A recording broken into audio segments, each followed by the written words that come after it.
यहाँ पर कर्मों के विषय में वर्णन कर रहे हैं, किस व्यक्ति का कर्म किसका कैसा हो इसके विषय में बता रहे हैं। तो त्याग के प्रकरण में भगवान ने बताया कि नियत कर्मों का त्याग करना उचित नहीं है। जो आपके नियत कर्म है कि जो आपका कर्तव्य कर्म है जो करना ही है, जैसे हर अपने आप गृहस्थ हैं तो आपका कर्म है कि अपनी गृहस्थी को अच्छी तरह से देखना, सुचारू रूप से देखना। तो उस समय ये नहीं कि गृहस्थी का समय उस समय आप दूसरा कार्य लेके बैठ जाएं। हाँ। हम तो माला जप रहे हैं, समय कुछ काम नहीं करेंगे। नहीं ऐसा तो कभी होता ही नहीं। हाँ, फर्स्ट प्रेफरेंस घर। हाँ, तो उस समय घर को। तो ऐसे ही जिस व्यक्ति का जो कर्म है, जिसका सेवा कर्म है, हाँ, तो उस समय सेवा कर्म करे अपने कर्तव्य। अब जैसे अगर इनकी जॉब है तो पहले अपनी जॉब को देखें, है ना। तो अपने जिसके जो कर्म है नियत कर्म, पहले अपने नियत कर्म को करना उचित है। उसका कभी भी त्याग नहीं करना चाहिए हर जीव को, चाहे वो कोई भी मनुष्य हो। तो उनका मूर्खता पूर्वक त्याग करने से वो व्यक्ति क्या हो जाता है, फिर तामस हो जाता है, तामसी व्यक्ति हो गया ना। उसने त्याग विचार करके नहीं किया, प्रमाद में किया या आलस्य में किया, हम कल कर लेंगे। अच्छा, उसने क्या किया, त्याग किया ना। त्याग क्या किया उसने, वो तो लापरवाही से अपना नुकसान किया। जो कर्म करना चाहिए उसके लिए नियत कर्म। अब जैसे इनको कोई प्रोजेक्ट मिल जाए, अब आलस से पढ़े कहेंगे नहीं भाई हम तो कल करेंगे प्रोजेक्ट, कल जरूरी तो नहीं के लिए आप, हाँ, तो आपके लिए रुका रहे वो कर्म, हो सकता है वो आगे बढ़ जाए। तो शारीरिक क्लेश के भय से नियत कर्मों का त्याग करने से वो त्याग राजस हो जाता है कि हमें बड़ा कष्ट होगा, अभी हम बहुत थके हुए हैं, हम कल कर लेंगे, तो ये राजसिक त्याग हो गया। आपने इसको अपने आराम के लिए त्यागा, एक आलस्य के लिए त्यागा। अच्छा। और ये आराम के लिए त्यागा, दो अलग अलग चीजें हो गई। ठीक है।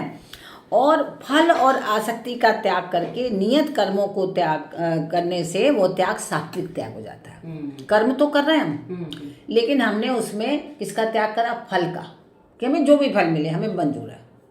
ठीक है। और किसका, आसक्ति का, हमें उसमें आसक्ति नहीं, हमें नहीं भाई ये कर्म नहीं करेंगे, हम करेंगे तो जीवेंगे नहीं, हम चलेगा नहीं, ऐसा नहीं, कोई आसक्ति नहीं है। आसक्ति का त्याग करके अपने कर्म में करते रहे तो वो त्याग जो हो गया सात्विक त्याग हो गया। तो सांख्य की दृष्टि से संपूर्ण कर्मों की सिद्धि भगवान बता रहे हैं कैसे होती है। नियत कर्मों को कर्तृत्वाभिमान से रहित होके करो। जो भी आपको कर्तव्य कर्म मिले हैं, अब हम कर्म तो कर रहे हैं लेकिन बड़ा अहंकार कर रहे हैं, हमने ये काम किया, हमने वो काम किया, हमारे जिम्मे ये काम है, हम तो वो काम करें, इतना दिखावा।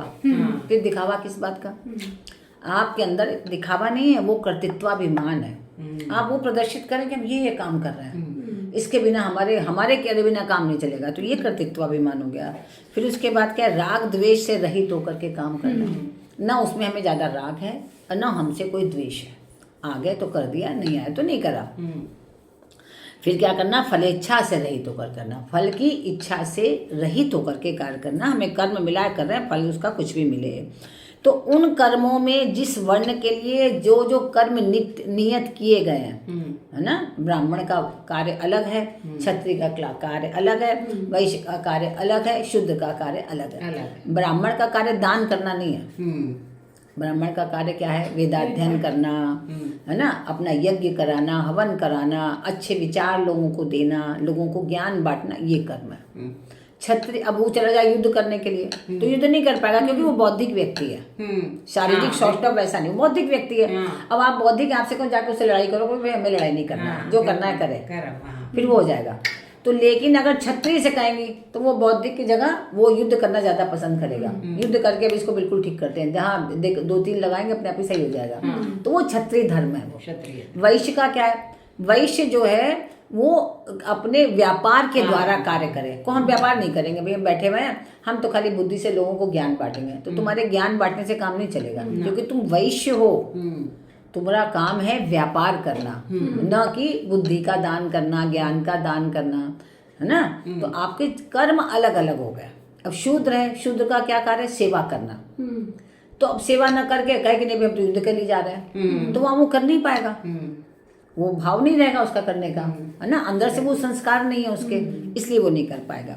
तो अपने नियत कर्मों को कैसे किया जाए इसको बताने के लिए भगवान ने, भक्ति योग की बात बताने के लिए भगवान ने आगे का प्रकरण बताया। तो इसमें भगवान ने बताया कि हे परंतप, ब्राह्मण, क्षत्रिय, वैश्य और शूद्रों के कर्म स्वभाव से उत्पन्न होते हैं। जैसे आप इस जन्म में कर्म कर रहे हैं वैसे आपके स्वभाव बनते जाएंगे। और फिर जब आप दूसरी योनि में जाएंगे, दूसरा जन्म लेंगे, तब वही स्वभाव लेके उसी कुल में पैदा होंगे। वैसा ही स्वभाव होगा आपका, वैसी ही आपकी प्रकृति होगी फिर आपकी। तो इस प्रकार से सबको गुणों के द्वारा अलग अलग जातियों में बांटा गया है, न कि जाति के द्वारा, गुणों के द्वारा। ऐसा मनुस्मृति में बताया गया कि गुणों के द्वारा बताया गया। तो अब सबसे पहले भगवान जो है 18वें अध्याय के 42वें श्लोक में ब्राह्मण के स्वाभाविक कर्म बता रहे हैं कि ब्राह्मणों के स्वाभाविक कर्म कौन कौन से हैं। शमो दमस्तपः शौचम शान्तिरार्जवमेव च ज्ञानं विज्ञानमास्तिक्यं ब्रह्म कर्म स्वभावजम्। शमः माने क्या होता है? मन को हम जहाँ लगाना चाहें वहाँ जो है मन लग जाए, और जब हम हटाना चाहें तब हट जाए। तो यानी कि मन के निग्रह को हम शम कहते हैं। अच्छा, है ना? निग्रह मतलब कंट्रोल। हाँ, कंट्रोल। मन के निग्रह को हम शम कहते हैं। फिर भगवान ने क्या कहा? दमः, जिस इंद्रिय से जो काम करवाना चाहे। अब हमारी आंखें हैं, हम आंख देखना चाह रही है किताब की किताब को, लेकिन उसी समय आपके सामने कोई मोबाइल कैसे दिखाए बड़ी अच्छी सी पिक्चर, तो आपको लगे थे वो देख ले पहले। कोई आपके भाई बंधु को बड़ा अच्छे से वीडियो आ गया है, तो लेकिन आप अपनी इंद्रियों को इतना कंट्रोल कर सकें, हाँ, इतना कंट्रोल कर सके, इतना नियंत्रित कर सके अपनी इंद्रियों को, नहीं वहां नहीं देखना, हमको भी यही देखना। तो ये है दम, अपनी इंद्रियों को जहाँ चाहे। पहले क्या? मन, क्षमा से हुआ मन को कंट्रोल निग्रह करना, और दम से हुआ इंद्रियों का निग्रह करना, कि हम इंद्रियों को अब हाथ जहाँ उठाना है वहीं उठाएं। ये नहीं कि हाथ कहीं भी हमारा उठ जाए, है ना? जो वाणी को जो बोलना है वही वाणी बोले, ये नहीं कि वाणी कुछ और बोले। तो ये हमारी जो पंचेंद्रियां हैं उसको अपने हिसाब से कर सके, जैसा करना है। उस पर हमारा निग्रह हो। जब हम भोजन करना चाहें तभी भोजन करें। ये नहीं कि सामने भोजन देखा जी में पानी आ चालू हो गए। हाँ, ये नहीं होना चाहिए। कहीं भी बैठ के शुरू हो गए, नहीं अभी हमें नहीं खाना है, एक नियम हो। तो इंद्रियों के निग्रह को हम कहते हैं दमः। ठीक है? तपः, अब शरीर, वाणी और मन के तप का वर्णन भगवान बता रहे हैं कि उस तप को अगर हम देखते हैं तो तप का अर्थ है अपने धर्म का पालन करते हुए जो भी कष्ट आए। अब आपके धर्म का, आपका धर्म है करवा चौथ है, तो आपका धर्म क्या कह रहा है उस समय? क्या पानी भी नहीं पियोगे? तो अब उस धर्म का पालन करते हुए आपको बहुत कष्ट होगा, तो आपको इस कष्ट को सहना है, तब वो तप होगा। अगर हम उस कष्ट को नहीं सह पाए तो वो तप पूर्ण नहीं हुआ। ऐसे जैसे जैन लोग होते हैं, इन लोग 8-8 दिन तक केवल 2 लौंग खा करके पानी पी के 8 दिन पूरा निकाल देते हैं, एक टाइम पानी पिएंगे, है ना? इतना कठिन व्रत कर रहे हैं। तो उस व्रत को पूर्ण करने के लिए बहुत सारी समस्याएं आती होंगी। कोई अस्वस्थ हो जाता होगा, कोई कुछ और, कोई कुछ अलग अलग स्थितियां हैं, लेकिन फिर भी उसके लिए कष्ट सह रहे हैं। और कष्ट ही नहीं सह रहे हैं, उसको प्रसन्नता पूर्वक सह रहे हैं। हाय हाय नहीं करके, अरे हाँ, अरे मैं तो व्रत कर रही हूँ, मेरे को सब लोग मेरा ध्यान दो, मेरे लिए ये करो, मेरी सेवा करो, ये नहीं। कष्ट के आने पर चित्त में प्रसन्नता का अनुभव होना, कि मतलब हमने वो तप किया तो विभिन्न कष्ट तो आएंगे ही, ये सोच के ही तो तप कर रहे हैं ना, तो सभी लोग एक बराबर हो जाए, बिल्कुल, है ना? उनमें और उनमें क्या अंतर हुआ? जो 2 लौंग खा के 8 दिन रह रहा है, एक बार पानी पी के, और जो दिन भर चर करके 8 दिन रह रहा है, तो दोनों में क्या अंतर हुआ? और वो प्रसन्न भी है। इन जैन लोगों में तो जो 8-8 दिन का 10-10 दिन का लोग रहते हैं, उन लोगों के लिए बहुत कार्यक्रम होते हैं। उन लोग भूखे प्यासे रह करके भी बाद में संगीत का कार्यक्रम करेंगे, गीत का कार्यक्रम करेंगे, अपने जैन मुनियों के लिए बहुत सारे और कार्यक्रम करेंगे। ऐसे नहीं उन लोग कार्यक्रम छोड़ दिया वहाँ बेहोश होकर लेट गए, ऐसा कुछ नहीं करते हैं। बहुत शांतिपूर्वक बहुत अच्छा कार्यक्रम करते हैं लोग। तो ये है तप असली में, और प्रसन्न रहना, तप करके भी प्रसन्न रहना। शौचम, शौच क्या चीज है? पवित्रता। पवित्रता भी 2 तरह की होती है, एक अंदर की और एक बाहर और बाह्य, 2 तरह की पवित्रता होती है। तो अपने मन, बुद्धि, इंद्रियों, शरीर आदि को पवित्र रखना, मन को भी पवित्र रखना। अभी क्या होता है कि मन में अपवित्र विचार आ गए, आपने किसी को देखा, लगा अरे वाह क्या बात है, ये तो बड़ा सुंदर है या सुंदरी है, कुछ भी आपके मन में उसके प्रति कोई गलत भावना पैदा हो गई, तो आपका मन क्या हुआ? अपवित्र हो गया, है ना? आपने मन से ही अपवित्र हो गए।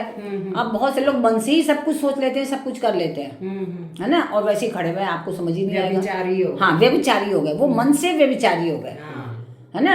आपको पता ही नहीं अंदर से वो क्या कर रहे हैं, लेकिन अंदर से वो मन से व्यभिचारी हो गए। और दूसरा बुद्धि से, कुछ बुद्धि से ऐसा सोचते हैं, सोच कुछ और रहे, प्रदर्शित कुछ और कर रहे हैं, है ना, बुद्धि में कुछ और चल रहा है। आप हमने देखा है कई बार ऐसे लोग होते हैं जो सामने आपके बात करें बड़े प्रेम से, हाँ बहुत अच्छे हैं आप, ये वो, और अब आप थोड़ी देर बाद मिलेंगे, मालूम पड़े उन्होंने आपके ऊपर मुकदमा ठोका हुआ बगल है। में छुरी, मुंह हाँ, में राम। उन्होंने आपके ऊपर मुकदमा ठोक दिया है। हमता नहीं है शरीर की, शरीर की पवित्रता, मन की पवित्रता, बुद्धि की पवित्रता, और यही नहीं, खान पान की पवित्रता। अभी क्या होता है, खान पान अपवित्र हो रहा है, कुछ भी कोई खा रहा है, पता नहीं कितने कितने दिन का रखा बासी खा रहा है। तो इस प्रकार शौचाचार, सदाचार का ठीक पालन करने का नाम शौच है ना। और उसके बाद है शांति ही। शांति क्या चीज है, कोई आपका कितना भी अपमान कर दे, आपकी निंदा करता रहे, आपको दुख दे, अपने में उसको दंड देने की आप में योग्यता है।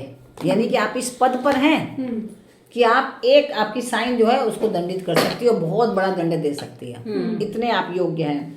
और अगर मानिए पद भी नहीं है तो आप बहुत बलशाली हैं, बहुत बल है आपके पास, फिर भी क्या होगा, इतना सब कुछ होते हुए भी वो क्षमा भी ना मांगे आपसे, और लेकिन कोई बहुत बड़ी गलती की है लेकिन फिर भी आप उसको क्षमा करते हैं। जैसे हमने आप लोग को कागभूषुंडी जी की कथा सुनाई थी ना, उनके गुरु ने, हाँ, तो उनके गुरु ने, उसने नहीं कहा कि क्षमा कर दो गुरुदेव, लेकिन फिर भी उनके गुरु ने भगवान शिव से उसके लिए कागभूषुंडी जी के लिए क्षमा मांगी, है ना। तो ये है क्या है, शांति ही, कि आप में ताकत है, पावर है। भगवान शिव से बात कर रहे हैं, जो भगवान शिव से अपने शिष्य के लिए क्षमा मांग रहे हैं, जो कि शिष्य इस योग्य नहीं है, जो शिष्य अपने गुरु का अपमान कर रहा है। इससे बड़ा और उदाहरण क्या हो सकता है ना। तो इसको बोलते हैं शांति ही। और प्रसन्नता, इसका मीनिंग एक बार दोबारा। उसमें होता है आप में योग्यता है उसको दंड देने की, लेकिन फिर भी उसको आप क्षमा कर दें। आपके अंदर इतनी करुणा है, जैसे बड़प्पन कह सकते, जैसे बड़प्पन नहीं कह सकते, इसको करुणा कहेंगे, करुणा। हाँ, जैसे बुद्ध भगवान में थी ना, कि कितनी क्षमा। उनका जो छोटा भाई था आनंद, आनंद नहीं, दूसरा भाई था उनका, आनंद तो उनके साथ शिष्य बन गया था। जो उनका दूसरा भाई था, उनके कजन ब्रदर था उनका, चाचा का लड़का, तो वो कितनी बार उसने मारने का प्रयास किया उनको, हर बार उन्होंने क्षमा किया। ये जानते हुए भी, ये देखते हुए भी, उनकी में ताकत थी, वो श्राप भी दे सकते थे, उनके में इतना बल था, लेकिन उन्होंने हर बार क्षमा किया। तो ये है शांति। आप में शक्ति है, पावर है, लेकिन आप उसको कर रहे हैं। आर्जवम, आर्जवम का क्या मतलब है, शरीर वाणी आदि के व्यवहार में सरलता हो, जो हमारे शरीर के द्वारा भी और वाणी के द्वारा भी सरलता झलके, हर समय कड़वाहट ना निकले, हर समय कपट ना दिखे, है ना। जैसे छल कपट, छिपाव, दुराव, ये सब रहता है ना, तो वो ना दिखे कि पता नहीं क्या क्या छिपा रहे हैं, बता ही नहीं रहे अपनी बातें असली में। जो सीधापन, सरलपन वो दिखे, उसका नाम है आर्जव। हाँ, जो शरीर की सरलता दिखे, मन में सरलता रहे, उसको कहते हैं आर्जव। जब मन में सरलता नहीं है तो वो आर्जव नहीं है। इसके बाद क्या क्या, ज्ञानम। ज्ञान क्या चीज है, वेद शास्त्र आदि का ज्ञान होना, जो हमारे विभिन्न शास्त्र हैं, पुराण हैं, उपनिषद हैं, इन सब का ज्ञान होना कि क्या है। एक बार पढ़ना अवश्य चाहिए, इन सब चीज़ों का अध्ययन करना चाहिए, कितनी महत्वपूर्ण चीज़ है सब। और विज्ञानम, विज्ञान क्या है, विज्ञान या एक तो ज्ञान हो गया जो आपने वेद पुराण इस उपनिषद को जाना। अब विज्ञान क्या चीज़ है, कि जैसे हम यज्ञ करते हैं, अभी तो हमें पता ही नहीं, एक क्या कहते हैं, लोहे का हवन कुंड लोग ले आते हैं और उसमें स्वाहा स्वाहा कर लेते हैं, हवन करके बड़े प्रसन्न होते हैं, हमने बहुत बड़ा हवन किया।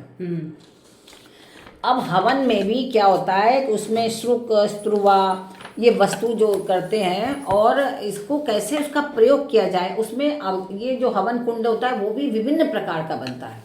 अच्छा, हाँ, और कितने इंच का, कितना आगे, कितना पीछे, कितना कैसे, सब हवन कुंड की अलग अलग आकृतियां होती हैं, है ना। और किस दिशा से कहाँ पे किया जाए, कैसी संविधा किसमें उपयोग किया जाए, तो उसके बड़े नियम है। अभी जो हम लोग हवन करें कोई फायदा नहीं है उससे, पता ही नहीं है, बस इतना ही हो जाएगा कि आपकी घर की शुद्धि हो जाएगी, बस, इससे ज्यादा कुछ भी नहीं होगा। आप क्यों नहीं फायदा हो रहा है, अभी लोग कर रहे हैं, क्यों नहीं फायदा हो रहा है, क्योंकि वो हवन करने का तरीका ही नहीं पता कि किस विधि से हमें क्या प्रयोग करना है यज्ञ आदि में। यज्ञ विधि का तथा अनुष्ठान आदि का विधि का, उसके जो अनुष्ठान है उसकी विधि का अनुभव कर लेने से, जो अनुभव कर लेता है, जिसको पूरा ज्ञान होता है, उसी विधि विधान से करा लेता है, उसको कहते हैं विज्ञान। ठीक है। आस्तिक्यम, परमात्मा, वेदादि शास्त्र, परलोक आदि का हृदय में आदर हो। जैसे आप किसी तामसिक व्यक्ति से करिए बात, या राजसिक से भी करिए, अरे कुछ नहीं होता परलोक परलोक, कोई परमात्मा। वही अगर कोई वैज्ञानिक कर दे तो कहेंगे हाँ देखो उन लोगों ने कहा, वो उनकी बात सही मानेंगे, लेकिन यहाँ की बात अभी सही नहीं मानेंगे, है ना। जबकि अरविंदो जो थे, अरविंद घोष है ना, कितने विद्वान थे। उन्होंने इंग्लैंड में उनके पिताजी ने पढ़ने के लिए भेजा था, वो यहाँ आके उन्होंने वहाँ के छोड़ करके सब कुछ और यहाँ के वेदादि का अध्ययन करके उन्होंने उस चीज़ को सिद्ध किया, पाया कि क्या क्या हमारे यहाँ है। तो ऐसे बड़े बड़े ज्ञानी लोग हुए हैं। तो उसमें आपको परलोक क्या है, लोक क्या है, इस सब में कोई संदेह ना हो, इसकी सत्यता में श्रद्धा हो और विश्वास हो। और खाली श्रद्धा विश्वास नहीं, उसी के अनुसार अनुसरण करें, उसका जो है आचरण करें, वैसा जैसा बताया गया है शास्त्रों में उसका आचरण करें। इसी का नाम है आस्तिक्य, जो आस्था रखे, बिलीव करें बेसिकली। हाँ, ब्रह्म कर्म स्वभावजम, ये शम दम आदि ब्राह्मण के स्वाभाविक कर्म है, ये स्वाभाविक गुण है ब्राह्मण के। इन कर्मों को धारण करने में ब्राह्मण को परिश्रम नहीं करना पड़ता, क्योंकि उसके पूर्व जन्म से ऐसे संस्कार रहे हैं, तभी उसने ऐसे कुल में जन्म लिया।